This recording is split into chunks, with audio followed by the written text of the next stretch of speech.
कार्यक्रम की अगली कड़ी में मैं महाविद्यालय के प्राचार्य नरेंद्र कुमार सर से आग्रह करूंगा कि आज के मुख्य वक्ता प्रोफेसर अशोक कुमार सोनी सर का उपन्यास बनाकर हमारी परंपरा के अकॉर्डिंग एक बार स्वागत के लिए पूरा तारीफ करें।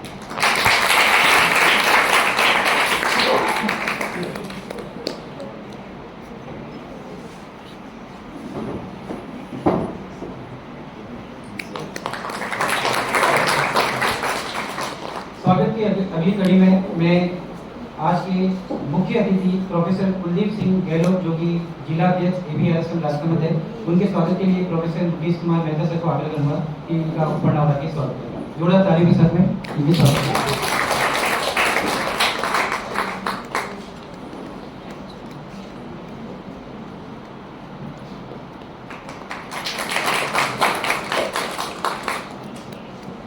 अब मैं हमारे महाविद्यालय के ABRSM के इकाई सचिव डॉक्टर शंकर शर्मा सर को मंच पे आमंत्रित करूंगा ताकि वो आज के मुख्य वक्ता प्रोफेसर अशोक कुमार सोनी सर के परिचय के बारे में आपको अवगत करें।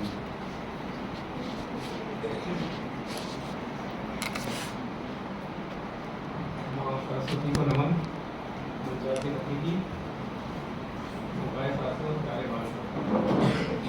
आज हम पिनानी राष्ट्रीय स्नातकोत्तर महाविद्यालय और ABRSM अखिल भारतीय राष्ट्रीय शैक्षिक महासंघ के बैनर तले संयुक्त रूप से आयोजित होने वाले कार्यक्रम नीति से परिवर्तन तक राष्ट्रीय शिक्षा नीति 2020 के लिए यहाँ एकत्रित हुए हैं। हमारा सौभाग्य है कि आज हम हमारे बीच में मुख्य वक्ता के रूप में आदरणीय प्रोफेसर अशोक सोनी का स्वागत कर रहे हैं। आप ABRSM के कई महत्वपूर्ण प्रदेश स्तर के दायित्व आपने रखे रहे हैं आपके पास, और वर्तमान में आप प्रदेश संयुक्त सचिव हैं और मीरागंज महाविद्यालय में प्रोफेसर। इसी प्रकार हमारे मुख्य अतिथि प्रोफेसर कुलदीप सिंह जी गहलोत जो कि हमारे जिले के यानी कि राजसमंद के ABRSM के जिला अध्यक्ष हैं और वर्तमान में राजसमंद में गर्ल्स कॉलेज में कार्यरत। मैं कार्यक्रम की पहली कड़ी में आदरणीय कुलदीप सिंह जी गहलोत से निवेदन करूंगा कि आप पधारें और राष्ट्रीय शिक्षा नीति की आवश्यकता क्यों पड़ी इस विषय पर अपना उत्तर।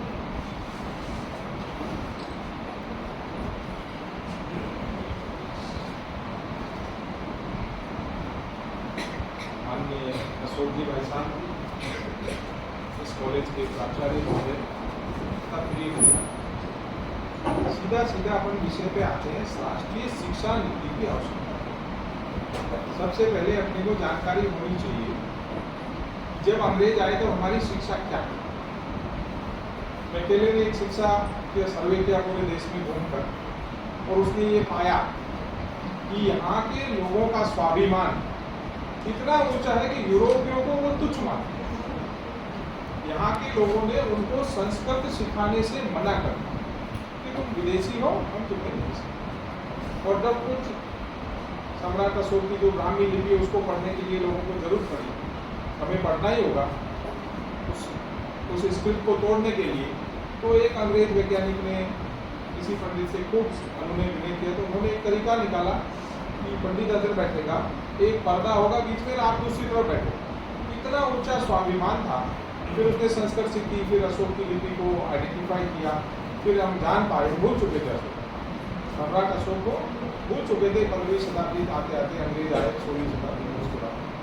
तो वो जानकारी मैकेले को हुई कि मैकेले ने पूरे देश में भ्रमण किया और पता किया कि यहाँ की शिक्षा व्यवस्था है क्या, हम इन पे लंबे समय तक कैसे राज कर सकते। यदि किसी व्यक्ति का स्वाभिमान इतना ऊंचा हो तो वो अपने नीचे अंडर में काम नहीं। तो अंग्रेजों ने एक शिक्षा नीति बनाई कि इनको सिर्फ अक्षर ज्ञान दो, ताकि हमारा यहाँ से शिक्षा है क्या, अक्षर ज्ञान है, यहाँ से हम कोई संदेश भेजे तो वो दूर बैठा हुआ आदमी पढ़ ले लेटर से और उस काम को कर। ये तो है शिक्षा का मूल, ये शिक्षा का मूल था।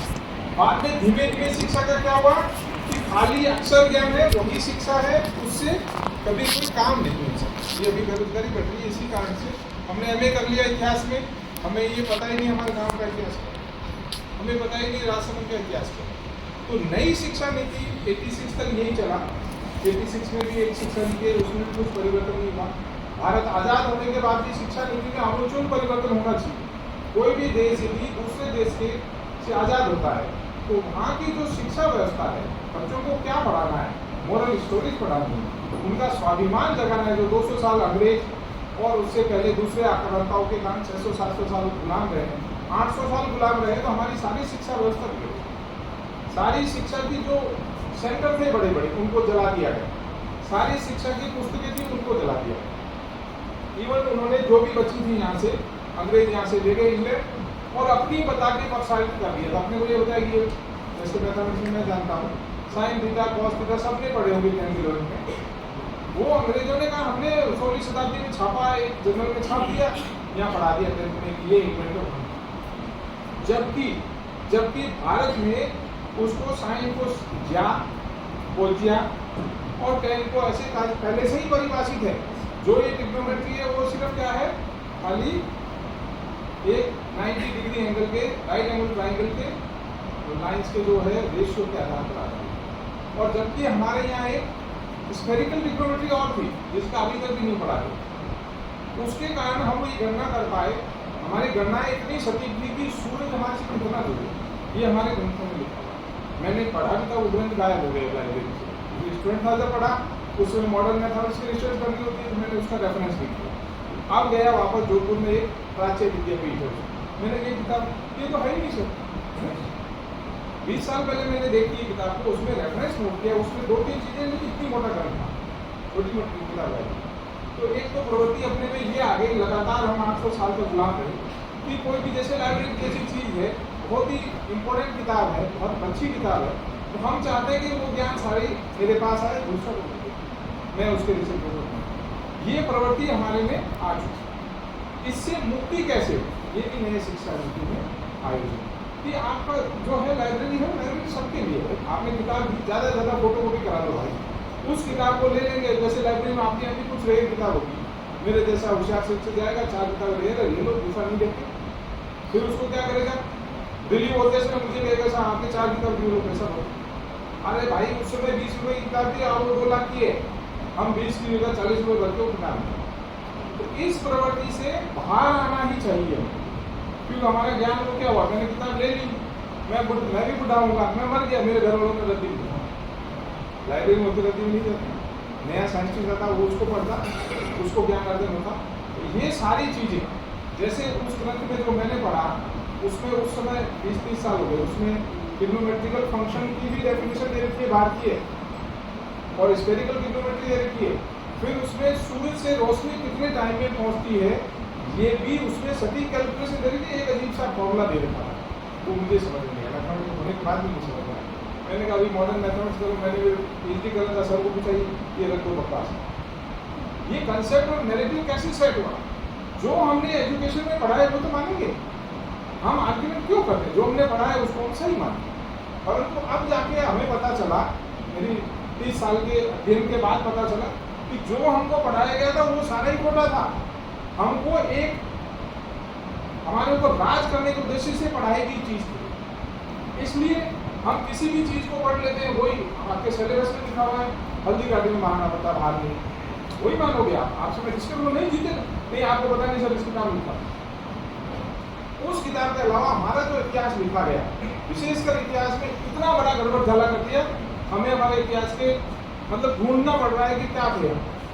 जबकि हमने पूरे अभी जो एक इकोनॉमिक सर्वे हुआ कि भारत का इकोनॉमिक ग्रोथ क्या थी अंग्रेजों के आने से पहले से प्रथम शताब्दी से लेकर, तो पूरे दुनिया में सबसे ज़्यादा GDP यानी सबसे ज़्यादा व्यापार भारतीय ने किया है अंग्रेज आने के पहले, उसके बाद में अंग्रेजों ने वो छीन लिया, अलग अलग राजाओं को लड़ा दिया, जो भी किया वो कहा। उसमें भी जो राजाओं का संघर्ष था अंग्रेजों के साथ, उसको दिखाया नहीं गया। उसको दिखाया तो हमारा मोरल डाउन हो जाएगा, हमारे फोर फादर तो लड़े थे इस बात के लिए, उनको बताते सरेंडर कर दिया। ये सारा नैरेटिव चेंज करने के लिए ही नई शिक्षा नीति की आवश्यकता है। पहले शिक्षा का मतलब क्या था, आपने पढ़ लिया, अक्षर ज्ञान हो गया, बाबू बन जाओ, मैं क्या हूँ जैसा काम करूँ, ये वहाँ से लेटर है, पढ़ के बताओ मैंने क्या हमें क्या करना है। अब शिक्षा नीति में परिवर्तन ये हुआ है कि आपको एक सब्जेक्ट ही नहीं, आप जो सब्जेक्ट चाहते हो वो पढ़ो, जो सब्जेक्ट चाहते हो वो पढ़ोगे, और उसका एक क्रेडिट होगा। जैसे 4 क्रेडिट का मतलब होता है वीक में 4 दिन वो सब्जेक्ट 4 दिन एक घंटे पढ़ाएगा। 2 क्रेडिट मतलब 2 अभी 2 क्रेडिट के कुछ छोटे छोटे कोर्सेज आए हैं, कंप्यूटर साइंस की, कला संस्कृति की, वो आपको जैसे मोलेला कला है, ये उदयपुर के बात को जानता नहीं, हम उदयपुर वाले भी नहीं जानते। तो इसको जानना ये क्या है, इन कलाओं ने ही हमारी संस्कृति जीवित है। तो नई शिक्षा नीति में और कई विषय लिए गए कि भारतीयकरण होना चाहिए, शिक्षा का भारतीय। अभी ये शुरुआती दौर है, अभी हमने सिर्फ इतना किया है जो सिलेबस यूनिवर्सिटी में भी अभी काम होना बाकी है। अभी ये नई जनरेशन जाएगी, इनका माइंड सेट होगा, नैरेटिव सेट कर रखा है जो है जो ठीक है, बाकी हमारे जैसे कर रहे हैं। ये जब खुद पढ़ेंगे नहीं, यहाँ ये लिखा हुआ है, यहाँ परिवर्तन हुआ है, पिछले 300, 400, 800 साल का परिवर्तन हमको वापस अपने स्वाभिमान को पाने के लिए करना होगा। ये पीढ़ी जाएगी जब पता लगाएगी कि ये गलत था, सिलेबस में ये होना चाहिए। अभी पिछले 5 साल में सिर्फ इतना हुआ है, जो हमारा सिलेबस है उसके 2 टुकड़े कर दिए, 2.5 यूनिट इस सेमेस्टर में, 2.5 यूनिट अगले सेमेस्टर। हमें सिलेबस परिवर्तन करना है, सिलेबस का भारतीयकरण करना है। यानी हमारा स्वाभिमान जब जगेगा, जब हमें पता चलेगा कि विमान बनाने की टेक्निक हमारे यहाँ राइट बंधु से पहले लिखी हुई है, राइट बंधु से पहले लिखी हुई है। और आश्चर्य तो तब होता है जितने, अभी मैं दूसरे विषय पे जा रहा हूँ, भारतीय ज्ञान परंपरा पर, जितने भी पौराणिक ग्रंथ है अपने, महाभारत, रामायण और वेद पुराण वगैरह, उसके अंदर एक जैसे आपकी जन्मपत्री होती है, ये शायद भारत में ही होती है, यूरोप में बहुत कम होती है, जितनी बनी है गलत है। जन्मपत्री होती क्या डेट का डॉक्यूमेंट है? नहीं। जन्मपत्री को यदि आप 1 लाख साल भी देखोगे तो आपका स्थान बताएगी, उस स्थान पे आपने जन्म लिया, उस समय तारा है। और पूरे ज्योग्राफी वाले समझते हैं ज्योग्राफिकल सिचुएशन क्या थी आप उस समय, कौन सा स्टार कहाँ था, कौन सा स्टार कहाँ था, वो कभी रिपीट नहीं होता है। तो आपकी जो जन्म कुंडली है वो ये बताती है, आज भी बताती है, उसमें कोई गलत नहीं है। आज भी आपकी जन्म कुंडली ये बताती है। और आपका जो भारतीय ज्ञान परंपरा बना हुआ जो टीपा कहते हैं, क्या कहते हैं उसको, जन्म कुंडली महाराज देख के बताते हैं ना, सूर्य ग्रहण कब है, उसमें सटीक कैलकुलेशन है डेसिमल के बाद सूर्य ग्रहण कब से कब तक होगा। उन्होंने तो अब सिखाया, ये 1000 साल से हो रहा है। चंद्र ग्रहण कब से कब होगा, ये 1000 साल से हो रहा है। सूर्य की गति क्या है, सूर्य अपनी जगह स्थिर, अभी लेटेस्ट आया वो थोड़ा मूव कर रहा है। और एक सूत्र में कहा लिखा हुआ है, ये लिखा हुआ है कि जो अपना पूरा सौरमंडल, ये सूर्य, ये चारों ओर घूमते हैं, ये ऑपोजिट डायरेक्शन अपनी रोटेशन में भी घूमते हैं, ये घूमते हैं, ये पूरा इंक्लूड सूर्य भी थोड़ा बहुत घूमता है, इंक्लूड सूर्य ऐसे मूव कर रहा है नीचे, पूरा सौरमंडल सूर्य सहित ऐसे मूव कर रहा है अपनी मिल्की गैलेक्सी। और उसका एक दोलन कब पूरा होता है, 4 लाख साल। 4 लाख साल में मिल्की गैलेक्सी के किनारे पहुंचता है, फिर वापस होता है। और अपने जो कलयुग की रचना कर रखी है वो 4 लाख साल, 4 लाख कुछ साल। तो उस समय वो कहते हैं प्रलय आ जाता है। हो सकता है 4 लाख साल किसने देखे, पुराने 4 लाख साल के किसने देखे नहीं पता, वो 4 लाख साल में वहाँ पहुंचेगा मिल्की गैलेक्सी के बॉटम में, फिर वापस ऊपर आएगा, ऐसा वैज्ञानिकों को अनुमान है। तो वहां जब जाएगा तो उसमें प्रलय आने की संभावना, जैसा ये सारी चीजें भारतीय ज्ञान परंपरा की हमें पता होनी चाहिए, हमें पता ही नहीं। हमें बेसिक चीज, 2 चीज, छोटे से एग्जाम्पल, ग्रामीण परिवेश का एक बच्चा है, एक गाँव का, तो उन्होंने इस शिक्षा पद्धति मॉडल शिक्षा पद्धति से पढ़ाई कर ली, 10th पढ़ के BA कर। ग्रामीण परिवेश का बच्चा पौधे को देख के बता सकता है कि जहरीला है भैया, हाथ जो हाथ लगाना। शहर परिवेश को पता है इस एरिया में किस टाइप का पौधा होता है, किस टाइप के पेड़ होते हैं उपयोगी है, किस टाइप की वनस्पति है, किस टाइप के आयुर्वेदिक पौधे हैं, वो आपको पता है। ये पता लगाने के लिए नई शिक्षा है। आप सभी को अपने एनवायरमेंट के, अपने चारों के माहौल का पता होना चाहिए। हमारे यहाँ ये मंदिर कब है, कब टूटा है, उसका इतिहास पता होना चाहिए। हमारे यहाँ कितने लोग रहते हैं गाँव में, पहले कितने थे, कब गुजरा, कब बसा, ये पता होना चाहिए। हमें हमारे आसपास के एनवायरमेंट का पता 10th क्लास तक हो जाना चाहिए, गांव और पंचायत स्तर। वो सिलेबस, इसका मतलब ये नहीं कि दुनिया का सिलेबस नहीं जाने, दुनिया की चीजें जानेंगे हम, परंतु ये बेसिक इंफ्रास्ट्रक्चर ये पता होना चाहिए, मूल बात पता होना चाहिए। ये जब जानकारी हो जाएगी आपको, तो आप भी ये मतलब चलते हुए देख रहे हो। जैसे सिंपल सा बात है, मेरे फार्म हाउस पे एक रहता है आदिवासी व्यक्ति को, कुछ भी मुझे वहाँ होता है, जैसे पतैया होता है उसमें काट लिया, मैंने क्या ततैया काट लिया, 1 मिनट रुको सर, वो एक पेड़ की जड़ी बूटी तोड़ के लाके इसको तो ठीक होगी। ये ज्ञान गायब हो गया बच्चों में। अभी 2-3 चीजें और हुई है। हमारे जो सर्विस करने के तरीके हैं, अभी बेसिक चीज स्थिति अभी शिक्षा में वो आएगा कि आपको स्थानीय लेवल पर आपका रोजगार होना चाहिए। आप अपने परिवार के साथ हैं। तो दादा दादी का ज्ञान है वो खत्म हो गया, हमारे पीढ़ी में खत्म हो गया। हम नौकरी करने बाहर निकल गए, दादी क्या कहती है कि मूली गुड़ साथ नहीं खाने, भूल गए। नहीं तो लोग कहती बेटा गुड़ खा लेना, ये मूली नहीं खाए। वो शरीर में बहुत जरूरी बेसिक चीजें। अब बेसिक चीजें थी, आपको फांसी हो गई, चिकना बंद कर, ये एक सामान्य बात है। अभी तो थोड़ी बहुत याद है, दादी के समय अभी जो है फांसी हो गई तो भी मक्खन खा तो और बढ़ जाएगी भाई। ये जो बेसिक ज्ञान घरेलू नुस्खे हैं, घरेलू नुस्खे इसका मतलब नहीं 100% गलत है। वो जो खान पान की पद्धति हैं, हमें क्या खाना चाहिए और क्या नहीं, वो भी हमारे जो जब हम शिक्षा पद्धति में पढ़ेंगे, हम स्थानीय रुकेंगे, यहीं का यहीं जॉब करेंगे, तब हमें पता चलेगा हमारी प्रकृति में क्या चीज़ है। गाय का दूध क्या काम करता है, नकली दूध क्या होता है। मॉडर्न शिक्षा में पढ़ लिए, हम सब ने पढ़ लिया, हमें पता ही नहीं है दूध नकली है असली, कैसे चेक करें। केमिस्ट्री वाला बच्चा को बता दिए दूध टेस्ट करके, नहीं कर पाता। ये मॉडर्न शिक्षा पद्धति में आना चाहिए कि हमारे पास यदि कोई क्वालिटी का फूड नहीं है तो उसको हम घर में चेक करें। नहीं तो कम से कम कॉलेज में ऐसी लैब हो, बच्चे जब पढ़ेंगे इस चीज़ को वो कहेंगे नहीं सर हमारी लैब होनी चाहिए। तो फूड एडल्ट्रेशन हो रहा है, फूड के अंदर मिलावट हो रही है, सबसे ज़्यादा भारत में, सबसे ज़्यादा भारत। जितना की है नहीं उतना की आया कहाँ से सारा। तो ये सारी चीजें नई शिक्षा पद्धति में आएगी। आप लोग शिक्षा का मॉडर्न ज्ञान लेंगे, वो होगा आपको, परंतु आपको बेसिक ज्ञान भी होगा, तो आप उसको आगे जाके कह सकते हैं कि आप जैसे यहाँ से बॉम्बे पहुंच गया, वो कहाँ रहते हो, राजसमंद में क्या है, एक मंदिर है द्वारकाधीश, इसके यहाँ देखो पता है द्वारकाधीश कहाँ से आए, कैसे हुआ, मंदिर कैसे बना, 500 साल पहले मेवाड़ में उनको शरण दी, वो सारी जानकारी होनी चाहिए। नहीं होती क्या होता है, कुछ बैठे हैं वो जिसको भी बात है, इसका कोई आ रहा है पार। तो ये चीज़ें जो है नई शिक्षा पद्धति में लागू की जाएगी आपके लिए। आपको एक से अधिक कोर्स किसी भी, जैसे साइंस का मैथमेटिक्स का स्टूडेंट हिस्ट्री पढ़ना चाहता है, पढ़ो हिस्ट्री, एक कोर्स हिस्ट्री ले लो, और आपके जो क्रेडिट बन जाएंगे, अभी बता रहा हूँ इसमें क्या करो, क्रेडिट बन जाएंगे कि आपके एक लिमिटेड क्रेडिट का एक दायरा, इतने क्रेडिट बन गए तो आप ग्रेजुएशन कहलाएंगे। उसके बाद IAS RSS ग्रेजुएशन सारे कर। अभी क्या है, पहले पाली में था, वहाँ BBA करा दिया हमने, किसी बच्चों को BBA का शौक था, बिजनेस करेंगे BBA करा दिया। BBA करने के बाद पता चला हमको BEd नहीं करने देंगे, you are not qualified, graduation नहीं मांगे। ये कौन सा तरीका, ये तरीका जो है वाइप आउट। अब आज जैसे किसी ने पॉलिटेक्निक कॉलेज से डिग्री कर ली, पॉलिटेक्निक कॉलेज की डिग्री होती है, टेक्निकल डिग्री, उसको मान रहे हैं कि नहीं तुम BEd के काबिल। अब आज ही मैंने पेपर में पढ़ा है, गुरुकुल में पढ़ा हुआ स्टूडेंट, जिसके पास कोई डिग्री नहीं हो, उसने संस्कृत पढ़ ली, संस्कृत का अच्छा कहता है, गुरुकुल में पढ़ा, तो उसको डायरेक्ट PG और PhD करने के लिए IIT मिली। अभी लिए 300-400 बच्चों को दिया, उनको स्कॉलरशिप मिली। उनको ज्ञान है सब्जेक्ट का, भी डिग्री से ही ज्ञान मिलता है क्या, उनको सब्जेक्ट का ज्ञान है, आज ही अखबार का है, उनको दिया जाएगा एडमिशन। अब आपकी डिग्री में कुछ भी सब्जेक्ट चूज किए आप भी कंपटीशन दे सकते हैं, एक लिमिट ऑफ क्रेडिट बन गया, आपके वो ग्रेजुएट मानेंगे उसको और उसको आप दे सकते हैं, ये फायदा होगा। दूसरा, सिलेबस का सब जगह भारतीयकरण होगा। अभी ये काम शुरू नहीं हुआ, इसमें समय लगेगा, इसमें माइंड सेट चेंज होना पड़ेगा। सब बच्चों को अभी जानकारी होगी हमें जो पढ़ाया जा रहा है वो ठीक नहीं है, ये पढ़ाया जा रहा है।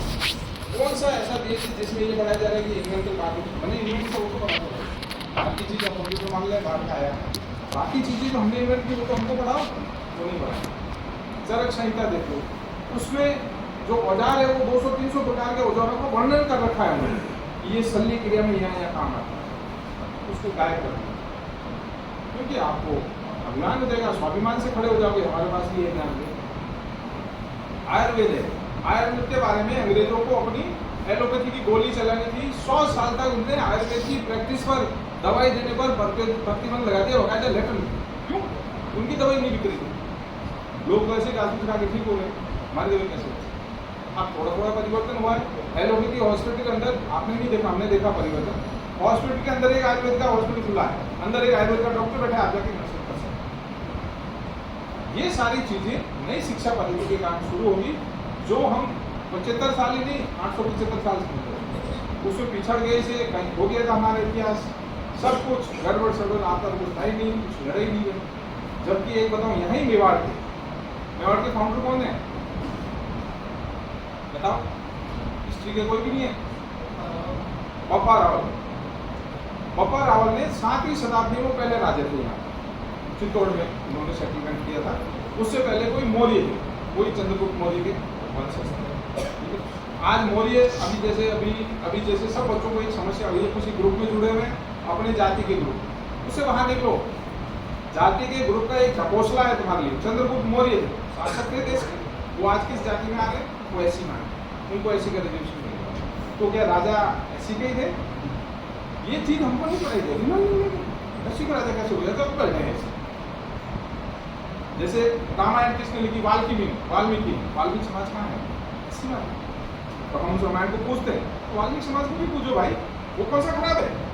उसमें डिफरेंशिएट करने के लिए अभी फेसबुक से लगा कर ट्विटर से लगा यूज किया जाता है, बहुत जबरदस्त यूज किया जाता है। इलेक्शन के समय उसमें बाढ़ आ जाती है, अभी के ग्रुप में जो इसमें छात्र अपनी मति का यूज करें।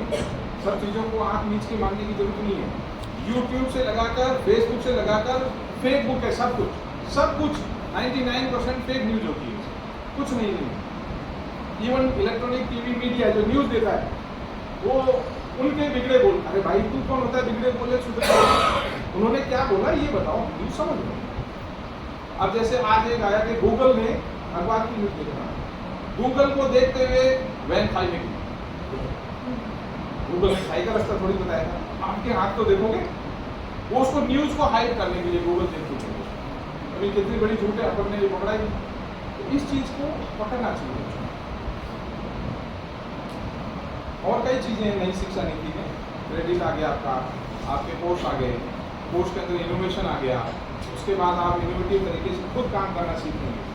ऐसा नहीं अभी जो पुरानी शिक्षा पद्धति में क्या था, आपको डिग्री दे दी जाओ काम करो, ऐसा नहीं। अब इसमें आपको काम, ये अभी शुरू नहीं हुआ पूरा, आपको यहाँ पे आपकी जो स्किल है उसको डेवलप किया जाए। आपकी कोई सी भी स्किल जो भी आप जानते हैं उसको डेवलप किया जाए। जैसे IIT वाले निकलते हैं बच्चे, आगे नहीं पढ़ते हो, कईयों ने वो सब्जी मार्केट खोल दिया बहुत बड़ा, कईयों ने बहुत बड़ा फार्म हाउस बना दिया ऑर्गेनिक, तो कहाँ से आया? उनके इनोवेटिव आइडियाज है। तो आप लोगों को भी नई शिक्षा नीति से इनोवेटिव आइडियाज आएंगे, उसमें आप उसको सीखेंगे, उसके बाद खुद लगाएंगे। जिसकी जितनी मेंटल कैपेसिटी उस हिसाब से काम करेगा। मेंटल ट्रैप आउट से बाहर निकलना सबसे बड़ी क्या होती है ये चीज? Mental trap out. Mental trap किसको कहते हैं? मेंटल ट्रैप आपका जो है ये सोशल मीडिया मोबाइल सबसे ज्यादा इन्फ्लुएंस उससे। घर में कह रही है ठीक नहीं है, उसमें देखिएगा नहीं ये ठीक। अब जैसे छोटी सी चीज मैं बताऊँ मेरे बारे में, जैसे यूरिक एसिड की समस्या हुई, मैंने देखा यूरिक एसिड कैसे चीज, एक तरफ आ गया ये खाओ, मैंने दूसरी साइड में देखी उसका उल्टा आ गया, जस्ट ऑपोजिट, ये चीज खाओ ये मत। ये क्या होता है? ये तो डॉक्टर के पास ही जाना पड़ेगा। तो इसलिए अब दूसरी चीज, एक बहुत ही साइंटिफिक स्टडी बताते हैं मोबाइल यूज की। अभी जैसे आज साउथ कोरिया ने स्कूल और कॉलेज में मोबाइल ले जाने पर पूर्ण प्रतिबंध कर दिया। कोई भी बच्चा स्कूल कॉलेज में मोबाइल नहीं जाएगा, न सोशल उसका कानून बनाया है। ये क्यों बना? एक छोटी सी एग्जांपल दे रहा हूँ मैं, बहुत पहले स्टडी की थी मैंने। यदि आपका मोबाइल है, डाटा तो कोई में डाटा स्टोर होता है, GB TB जो भी होगा। अब जैसे आपने मोबाइल पढ़ा, मोबाइल में क्या होता है, वीडियो और ऑडियो दोनों देखो, खाली ऑडियो नहीं। खाली ऑडियो में बहुत सारा डाटा आ जाता है। 1 घंटे का ऑडियो सुना वो शायद बहुत कम GB में आ जाए। 1 घंटे का वीडियो दूसरे 10 गुना ज़्यादा है। ये तो जानते हो सभी, वीडियो ऑडियो दोनों सेव करोगे तो ज़्यादा GB खर्च होगी, खाली ऑडियो सेव करोगे 1 घंटे का। अब आपने 1 घंटे मोबाइल देखा, अब आपकी इंद्रियां जो 4-5 इंद्रियां शरीर में, आँख, स्मेल, टच, टंग, सुनना और टच, 5 इंद्रियों में से ब्रेन सबसे ज़्यादा कैच किससे है? सबसे ज़्यादा आँख से। यदि आपने 1 घंटा देखा है, आपका ब्रेन का 87% उसमें यूज हो रहा है। आपने मोबाइल देखा, कोई भी चीज़ आप देख रहे हो सुन रहे हो, दोनों 87% ऑफ द ब्रेन की कैपेसिटी उसमें है। बाकी सारे 13% में नाक का नाक। तो इसीलिए जब आप मोबाइल देख रहे होते हैं, कोई आवाज़ देता है, यू आर गेटिंग इमीडिएट क्या है, ये देख रहा हूँ, रील देख रहा हूँ। तो ये होने का कारण ये है कि आपका ब्रेन दूसरे का एंगेज है और आपको इधर तक 87% एंगेज है। 87% ब्रेन को आप 2-3 घंटे एंगेज कर लोगे तो पता नहीं होगा, फिर ब्रेन दूसरी चीज़ें सुनेगा ही नहीं, हमें सुना देगा। इसलिए मोबाइल को यदि ये सबसे हम्बल रिक्वेस्ट है, कम से कम यूज, फालतू देखिए रील देखते हो, इसमें आप नहीं, मैं भी इफेक्टेड हूँ। मैंने भी पिछले 10 दिन में एक बार किया है ये कि मैं 10 दिन तक रील नहीं देखूंगा, नहीं देखूँ, वो कुछ नहीं, फ्रेश महसूस कर रहा हूँ। बाकी मैं भी गद्दे तो नहीं बैठ जाए, कोई काम नहीं, ये लिया फोन और वो फालतू की रील है, कोई ज्ञान वाली रील नहीं है। 2 मिनट की रील, वो गिर रहा है, वो पढ़ रहा है, ऐसे हो रहा है, और उसमें कोई नॉलेज वाली बात नहीं है। तो इतनी बात कहते हुए नई शिक्षा नीति में आप सबका स्वागत है। तो नई शिक्षा नीति अभी आपको बहुत कुछ देगी और आप उसका पार्ट बनोगे बड़े। आप जब ये तो 5 साल हो, 5 साल और होने तक उसमें भारतीय बनना, तब उसका असली रूप आपको समझ में आएगा। बहुत बहुत धन्यवाद, मुझे बुलाया।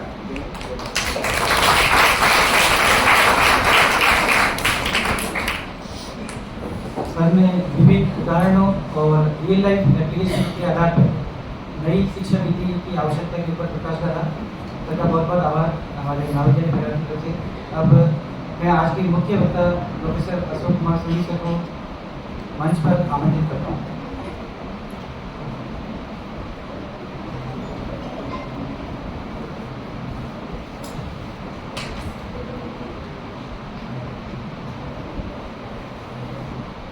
अखिल भारतीय राष्ट्रीय शैक्षणिक महासंघ, राजस्थान उच्च शिक्षा राजकीय महाविद्यालय, असेंबली महाविद्यालय नागद्वारा के प्राचार्य और इस इकाई के अध्यक्ष नरेंद्र कुमावत जी, इस संगठन के जिले के अध्यक्ष और हमारे साथी और कन्या महाविद्यालय राजसमंद के प्राचार्य नरेंद्र जी, संगठन के उपाध्यक्ष मुकेश मेहता जी, इस इकाई के सचिव शंकर शर्मा जी, सह सचिव अक्षरी जी, और मैं देख रहा हूँ कि मेरे साथी कुछ साथी नए आए हैं, उनसे परिचय नहीं हुआ, इसी सत्र में आए हैं। बाकी नरेंद्र पिछले जी से लेकर मैडम रश्मि अग्रवाल तक सबसे परिचय है। और इस महाविद्यालय में बड़े हर्ष की बात है कि आज से 27 साल, लगभग 27 साल पहले 5 नवंबर 1998 को जब मैंने यहाँ ज्वाइन किया था अर्थशास्त्र में असिस्टेंट प्रोफेसर, और आज लगभग 27 साल हो गए, तो इतनी बड़ी संख्या में विद्यार्थियों को देखकर भी बड़ा हर्ष होता है।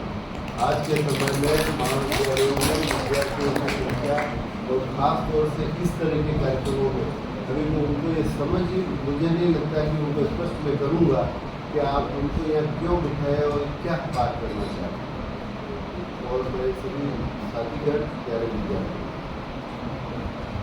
कुलदीप जी ने अभी हमारे सामने ऐतिहासिक पृष्ठभूमि रखी कि भारत में शिक्षा की स्थिति गुरुकुल पद्धति से लेकर अंग्रेजों और उसके बाद में क्या स्थिति रही। अंग्रेजों के बाद में अभी हमारी जो पीढ़ी यहाँ बैठी, इन्होंने लगभग 1986 की शिक्षा नीति शुरू होगी, न्यू एजुकेशन पॉलिसी जिसको बोलते थे, जिसमें 10+2 आ गया, 10+2 आ गया, ऐसा हमने सुना। तो 1986 की जो नवीन शिक्षा नीति उस समय कहलाई, उसके बाद में 34 वर्षों के बाद में अभी 2020 में राष्ट्रीय शिक्षा नीति बनी। इसको बनाने के लिए प्रोफेसर कस्तूरी रंजन जो इसरो के चेयरमैन थे, उनकी अध्यक्षता में समिति बनी। कई सारे शिक्षाविद, विभिन्न जो संस्थाओं को प्रतिनिधित्व करने वाले लोगों को उसमें लिया गया। और एक बहुत बड़ी बात और बहुत अच्छी बात कि जो शिक्षा से जुड़े हुए स्टेक होल्डर्स हैं, यानी कि जो घटक है, विद्यार्थी, शिक्षक, जो कॉलेज चलाते हैं ऐसे प्राचार्य और कुलपति, जो प्राइवेट यूनिवर्सिटी और कॉलेज चलाते हैं उनके मैनेजमेंट, समाज, विद्यार्थी संगठन, राजनीतिक संगठन, सामाजिक संगठन, इन सभी से फीडबैक लिया गया और बड़ी संख्या में फीडबैक उनसे सुझाव, अपनी सुझाव मांगे गए। उसके बाद में एक ड्राफ्ट उस कमेटी ने जारी किया, उस ड्राफ्ट पे वापस सुझाव मांगे गए और उन सबको समाहित करते हुए 29 जुलाई 2020 को ये राष्ट्रीय शिक्षा नीति आत्मसात भारत सरकार ने करी। अब शिक्षा जो है वो केंद्र और राज्य का समर्पित विषय है और ये नीति है, कानून नहीं है। दो चीज़ों में फ़र्क है। नीति जो है वो बनती है और वो धीरे धीरे लागू होती है, बाध्यकारी नहीं होती। जबकि कोई कानून होता है तो वो बाध्यकारी होता है। तो ये नीति लागू करके केंद्र सरकार ने सभी राज्यों को ये अग्रेसित किया कि इसको लागू करना है। कुछ राज्यों ने नहीं किया, कुछ राज्यों ने किया। राजस्थान में उस समय तत्कालीन जो सरकार थी उनको उन्होंने अपनी समझ के हिसाब से इसको लागू नहीं किया। बाद में जो सरकार आई उसको लागू किया। अभी हमारे को क्या लगता है, ये नए बच्चे आए इनको लगता है कि ये सेमेस्टर सिस्टम आया है और क्रेडिट सिस्टम आया है, तो ये राष्ट्रीय शिक्षा नीति, ये राष्ट्रीय शिक्षा नीति का एक बहुत ही छोटा भाग है। किसी विश्वविद्यालय ने भी ये दावा कर दिया कि राजस्थान में या भारत में सबसे पहले शिक्षा NEP लागू करने वाले हम हैं, तो वो भी उनकी ना समझ है। अगर कोई कुलगुरु भी ये कहता है कि हमने NEP लागू कर दी, वो उसकी ना समझ है, क्योंकि ये राष्ट्रीय शिक्षा नीति सतत रूप से चरणबद्ध तरीके से लागू होने वाली प्रक्रिया है। अभी इसको केवल 5 साल हुए, 29 जुलाई 2025 को इसको 5 वर्ष हुए लागू हुआ। इसका लगभग 10 से 15% से अधिक लागू हुआ। अभी इसमें और कई बातें हैं जो लागू हो गई, थोड़ा उस बारे में बात करूँगा। उससे पहले अभी ये जो हमारे साथी बैठे हैं और ख़ास तौर से विद्यार्थी बैठे हैं, उनके मन में ये जरूर आएगा कि ये कौन है और ये बात क्यों कर रहे हैं। क्योंकि कोई NSS NCC का व्याख्यान हो तो उनको समझ में आता है कि ये है, या कोई विषय का व्याख्यान हो या कोई सांस्कृतिक समिति का कार्यक्रम हो तो उनको लगता है कि ये है। देखिए, अखिल भारतीय राष्ट्रीय शैक्षणिक महासंघ ये हमारे शिक्षकों का संगठन, जैसे विद्यार्थियों का संगठन होते हैं, जैसे समाज के और संगठन होते हैं, वैसे ये हमारे शिक्षक साथियों का संगठन है। राजस्थान में 1958 से जो कॉलेज और विश्वविद्यालयों में ऐसे शिक्षक काम करते थे, उन्होंने अपना एक संगठन बनाया जिसको रुकता Rajasthan university college teachers association, बाद में जाके उसका नाम रुकता राष्ट्रीय हुआ। वो 1958 से काम कर रहा है। 1981 में देश भर में इस तरह के संगठनों के, शिक्षक संगठनों के लोगों ने साथ मिलकर एक अम्ब्रेला संगठन बनाया, जिसको उन्होंने नाम दिया अखिल भारतीय राष्ट्रीय शैक्षणिक महासंघ, जिसमें कि प्राइमरी एजुकेशन के टीचर से लेकर PG के टीचर तक के सभी संगठनों को एक साथ समाहित किया। अब इसका नाम जो है अखिल भारतीय और राष्ट्रीय, दो चीज़ें इसमें आती है। अखिल भारतीय इसलिए कि अखिल भारतीय इसका स्वरूप है। देश के कोई राज्य और केंद्र शासित प्रदेश ऐसा नहीं है जहाँ हमारी इकाई नहीं है। और राष्ट्रीय फिर क्यों, आप प्रश्न कर सकते हैं, अखिल भारतीय बोलते हैं तो फिर राष्ट्रीय क्यों? अखिल भारतीय हमारा स्वरूप है और राष्ट्रीय हमारा विचार है। राष्ट्रीय विचार के अनुरूप हम काम करते हैं। तो अखिल भारतीय राष्ट्रीय शैक्षणिक महासंघ इसलिए बोला कि प्राइमरी के जो टीचर्स हैं उनके संगठन से लेकर जो कॉलेज और विश्वविद्यालय के शिक्षक संगठन है उनको लेकर सभी का एक अम्ब्रेला संगठन। ऐसा देश में लगभग सभी राज्यों में और सभी केंद्र शासित प्रदेशों में इसकी इकाई है। लगभग 11 से 12 लाख इसकी सदस्य है। राजस्थान में 6000 हमारे साथी लगभग इस सत्र में इसके सदस्य हैं जो कॉलेज और यूनिवर्सिटियों में काम कर रहे हैं। ये हमने क्यों काम में, ये नीति से परिवर्तन कर राष्ट्रीय शिक्षा नीति, ये विषय पर ये जागरूकता अभियान ये क्यों हाथ में लिया संगठन ने कि 29 जुलाई 2025 को इस नीति को लागू हुए 5 वर्ष हुए। तो हमारे विद्यार्थियों में, समाज में ये थोड़ा संशय था कि राष्ट्रीय शिक्षा नीति लागू हो गई, क्या हुआ? कुछ नहीं हुआ। 5 साल में क्या हुआ, क्या बदलाव हुआ? बच्चों को भी लगता है जो अभी सेकंड ईयर में होंगे, थर्ड ईयर में होंगे कि सेमेस्टर सिस्टम आ गया, अब साल में 2 बार परीक्षा होगी, बस हो गया। ये राष्ट्रीय शिक्षा नीति ये नहीं है। उच्च शिक्षा, अभी प्राइमरी शिक्षा की बात नहीं करता हूँ मैं, प्राइमरी शिक्षा में 3+3+5 वाला फार्मूला लगाया है।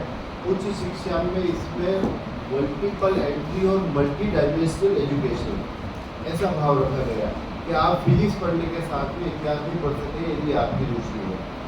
आप 1 साल पढ़ाई करके, यदि कोई चाहता है कि 1 साल पढ़ाई कर ली, मेरे को 2 साल के काम में जाना है, बाहर जाना है, मैं छोड़ दूँ, तो 1 साल पढ़ाई करके सर्टिफिकेट लेके आप निकल सकते हैं।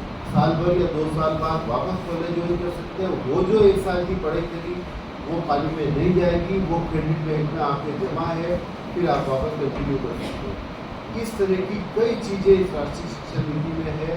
अब राजस्थान में इसको अभी तक मैंने आपको बताया 15 से 20% ही इसका हिस्सा लागू हुआ है, क्योंकि इसमें ये अभी क्रेडिट सिस्टम आप मोहनलाल सुखड़ा विश्वविद्यालय में पढ़ रहे हैं, इसका क्रेडिट सिस्टम अभी कोई जाके शिक्षा नीति तो ये कहती है कि यहाँ का विद्यार्थी अगले साल जाके जोधपुर में पढ़ सकता है, लेकिन अभी ऐसी कोई व्यवस्था नहीं हुई है, क्योंकि यहाँ का क्रेडिट सिस्टम जोधपुर विश्वविद्यालय, राजस्थान विश्वविद्यालय ऐसा कोई सिस्टम, ऐसा कोई फार्मूला तय नहीं हुआ है कि आपने जो पढ़ाई करी उसके समानांतर उसको मान लें। दूसरा, 4 वर्षीय जो डिग्री की बात है, अभी केवल और केवल राजस्थान विश्वविद्यालय ने लागू किया है। 3 साल के बाद में चौथे वर्ष में उसमें केवल शोध होते हैं। अब ये भी एक चुनौती है हमारे लिए कि अगर सभी विश्वविद्यालय 4 वर्ष की डिग्री लागू कर देंगे और चौथे वर्ष में जितने विद्यार्थी प्रवेश लेते हैं जो 4th ईयर में आएंगे वो सभी अगर शोध करना चाहेंगे तो क्या इतना इंफ्रास्ट्रक्चर हमारे पास है, इतना मानव संसाधन हमारे पास है, इतने हमारे पास शिक्षक को जो शोध को, गुणवत्तापूर्ण शोध को सुपरवाइज कर सके, ऐसे है नहीं। तो अभी इसमें चुनौतियाँ बहुत है। तो इसमें संगठन ने ये तय किया, क्योंकि जब ये नीति बन रही थी उस समय हमने अपने सुझाव दिए थे, हमने अपना फीडबैक दिया था। तो अभी 5 साल में कहाँ तक पहुँचे हैं, क्या कमियां हैं, क्या चुनौतियां हैं, इसके बारे में हम अपने जो स्टेक होल्डर जिनसे हम संपर्क कर सकते हैं वो 2 हैं, हमारे शिक्षक साथी और हमारे विद्यार्थी। तो इन दोनों स्टेक होल्डर्स के बीच में हम जाएँ, हम अपनी बात रखें, राष्ट्रीय शिक्षा नीति की परिचय देने और विस्तार से आप चाहें इसको पढ़ सकते हैं, पूरा डॉक्यूमेंट पढ़ सकते हैं, हमारे शिक्षक साथियों में लगभग पढ़ाई होगा। और अभी 5 साल में क्या हुआ ये तो हमारे सामने है। राजस्थान में बहुत, लगभग सभी देशों में, सभी राज्यों में बहुत कम काम हुआ है। चरणबद्ध तरीके से लगभग 2047 तक ये पूर्ण रूप से लागू होके, और जैसा कुलदीप जी ने बताया कि इसमें भारतीय ज्ञान परंपरा का समावेश हो और जो विद्यार्थी हमारे यहाँ से 3 साल या 4 साल पढ़ के निकले वो मल्टी डायमेंशनल, यानी कि वो फिजिक्स पढ़ के यदि उसकी रुचि चित्रकला में है तो वो भौतिक विज्ञान भी पढ़े और चित्रकला भी पढ़े, और 3 या 4 साल की डिग्री करने के बाद में वो इतना सक्षम हो कि उसको केवल डिग्रीधारी बन के और केवल वो बीएड की या एसटीसी की तैयारी करे और एक ही लक्ष्य हो कि टीचर बनना। तो नौकरियां, सरकारी नौकरियां आज की तारीख में 2% भी नहीं है। ये राष्ट्रीय शिक्षा नीति ऐसे विद्यार्थी तैयार करना चाहती है कि 3 साल की डिग्री के बाद वो खुद खड़ा होकर समाज में अपना कार्य का प्रारंभ कर सके, अपने हिसाब से जो उसने योग्यता हासिल की है उसको ले सके। तो इस संदर्भ में संगठन में पूरे भारत में इस तरह के व्याख्यान, इस तरह की संगोष्ठियाँ छात्रों के, हमारे साथियों के बीच में करने का ये मेरा हाथ में लिया था। राजस्थान में हमने लगभग 300 इस तरह के व्याख्यान और संगोष्ठियाँ आयोजित करने का लक्ष्य लिया था, और मुझे बड़ा हर्ष है कि आज 29 जुलाई तक वो 300 की जो हमने लक्ष्य लिया था उससे लगभग 150 से ज़्यादा, 500 से ज़्यादा अभी तक तो हमारे व्याख्यान अलग अलग कॉलेजों में, निजी प्राइवेट कॉलेज में, राजकीय कॉलेज में, विश्वविद्यालयों में 1 दिवसीय 2 दिवसीय सेमिनार ये सब हो चुके हैं। अब ये सब करने के पीछे उद्देश्य क्या है? उद्देश्य ये है कि 5 साल में क्या हुआ, उसमें क्या कठिनाइयाँ आ रही है, क्या कमी रही है, इसको संकलन करना और इसका फीडबैक वापस जो हमारी बात सुनते हैं राष्ट्रीय स्तर पर, राज्य स्तर पर, उनके सामने रखना, जो इस नीति को क्रियान्वयन में लगे हुए हैं उनके सामने रखना। तो हमारे शिक्षक साथियों से अलग से भी बात होती है, विद्यार्थियों से भी हुई है। इस संदर्भ में 2 तरह के गूगल फॉर्म हमने पूरे राज्य स्तर पर बनाए हैं, जिसमें इसका फीडबैक और आपके विचार आपको रखने हैं। मेरे ख्याल से जो फैकल्टी है उनके बीच में तो वो गूगल फॉर्म आ गया होगा। विद्यार्थियों के बीच में आज आप उसको अपलोड करें, जो विद्यार्थियों वाला है तो विद्यार्थी उसमें 10-12 प्रश्न है। गूगल फॉर्म अपन आपको मोबाइल से बहुत अच्छे तरह से परिचित है तो मोबाइल में खोल के और उसको भर के अपना विचार, अपना फीडबैक, जो जानकारी 5 से 7 मिनट लगेगा उसको भरने में, उसको भर के उसको अवश्य भरें। जो विद्यार्थी यहाँ नहीं हैं उनसे भी बनवाएं, बल्कि समाज में आप अपने घर में जो आपके पिताजी है वो क्या सोचते हैं राष्ट्रीय शिक्षा नीति लागू होने के बाद में, उनका क्या अनुभव है, उनसे भी बनवाएं। तो ऐसे सभी फीडबैकों का संकलन करके और हम जो क्रियान्वयन की एजेंसी है, अभी आप हमारे शिक्षक साहब भी जानते हैं कि हमने तो अपने ऊपर सिस्टम थोप दिया, अपने ऊपर पेमेंट सिस्टम विश्वविद्यालय ने तय कर दिया, सिलेबस विश्वविद्यालय ने तय कर दिया। हमारा हाथ में क्या है? हम तो केवल इम्प्लीमेंटिंग एजेंसी है, जैसा विश्वविद्यालय कह रहा है वैसा हम कर रहे हैं। अभी विद्यार्थियों के सामने सबसे बड़ी समस्या क्या आ रही है? जो अभी फर्स्ट सेमेस्टर में आए उनको पता नहीं चल रहा, लेकिन जैसा हम अनुभव कर रहे हैं, साल में 2 बार परीक्षा होने से 2 बार परीक्षा उनको फार्म भरना पड़ रहा है, 2 बार परीक्षा की फीस भरनी पड़ रही। आपको जानकर आश्चर्य होगा कि उदयपुर के मेरा कन्या महाविद्यालय में इतने जागरूक महाविद्यालय, जहाँ ये माना जाता है कि जागरूक बच्चे पढ़ते होंगे, वहाँ के MA के बच्चों ने सेकंड सेमेस्टर का फार्म, जबकि अखबार में आता है विश्वविद्यालय की ये परीक्षा की तिथि है, अंतिम दिन है फार्म भरने का, पूरी क्लास ने 2-3 सब्जेक्टों में फार्म ही नहीं भरा और वो डेट निकल गई। जबकि हमने अपने बच्चों के ग्रुप में भी शेयर किया कि ये फार्म भरना है सेकंड सेमेस्टर का, सारे बच्चे एक साथ इकट्ठे होकर आए, फार्म क्यों नहीं भरा? हमारे को पता ही नहीं, हमारे तो यही है कि एक बार परीक्षा होगी मार्च में, ठीक है ना। तो ये समस्या है विद्यार्थियों में, अभी ये जागरूकता नहीं। तो राष्ट्रीय शिक्षा नीति क्या है, उसमें कितना स्तर पे कितनी गहराई में उसको भारतीय ज्ञान परंपरा को समाहित करना है, ये सब विषय लंबे हैं। उसको आप पढ़िए और अभी उसको पढ़ के समझ के अपना फीडबैक दीजिए। इतना ही मुझे कहना था। हमारे साथियों को भी यदि आपकी कोई बात है जो इससे संबंधित है, NEP से संबंधित, आज शिक्षा नीति में क्या बदलाव आने चाहिए और किस तरह से आने चाहिए, उसके बारे में आपने अपने विचार प्रस्तुत किए, उसके लिए आपका बहुत बहुत आभार सर। साथ ही प्रोफेसर अशोक सोनी सर, आपने अपना समय दिया विद्यार्थियों को इस नई शिक्षा नीति के बारे में बताते हुए उनके साथ अपने विचार साझा किए, उसके लिए आपका बहुत बहुत धन्यवाद। महाविद्यालय के प्राचार्य professor sir Narendra Kumawat sir को भी मैं धन्यवाद देना चाहूँगी कि आपने इस तरीके के कार्यक्रम महाविद्यालय में आयोजित करवाने को अपना सहयोग प्रदान किया। प्रोफेसर मुकेश मेहता सर, आपका